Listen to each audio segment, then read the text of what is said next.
utaona kwamba tumewataka wa Marekani kwa mfano wahakikishe wanachukua factual, accurate and balanced information kuhusiana na hali iliyopo Tanzania. Hoja ya pili, tumewaomba wafanye kitu kinachoitwa upload and respect the principles of non interference. Haya masuala ya kutokuingilia masuala ya ndani, lakini tumeitaka ubalozi wa Marekani nchini Tanzania wakisha waambia ukweli taifa lao la Marekani, watusaidie kuwaambia ukweli mamlaka za Marekani kule Marekani, waweze kumrudisha Tanzania mwanaharakati Mange Kimambi. Arudi Tanzania kwa sababu ana kesi za kujibu. Tawaelewesha. Duniani kuna hadithi za machafuko yaliyowahi kutokea. Hapa mmesikia watu wanazungumza kuhusu watu wamekufa. Si tumewasikia? Lakini hata mtu huyu hajawahi kusema wale watu kwa nini wamekufa, bila kutaja namba yao, kama watu wanaongea kuhusu namba wamekufa wangapi, bila kutaja namba. Kwa nini wamekufa? Watu wamekufa kwa sababu kuna watu waliowachochea. Sasa watuhumiwa ni wawili hapa. Tunahangaika sana serikali. Hapana.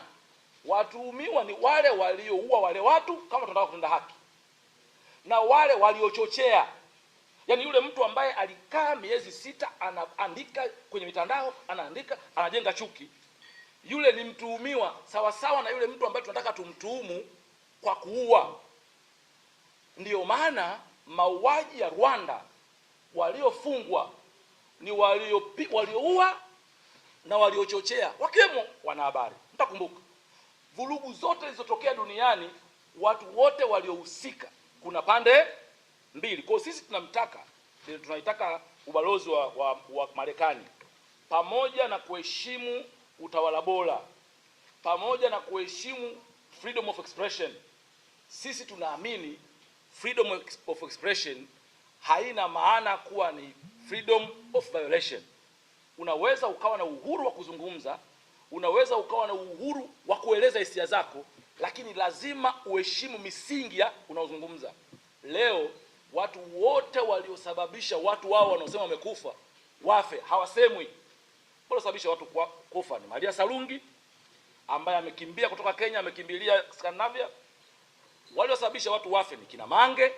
Sasa sisi tumeona tusihangaike nao, tufate balozi zao kule walipokaa, tuwaambie nchi zenu zina amani, zina furaha, lakini ardhi yenu inatumika kuleta vurugu Tanzania.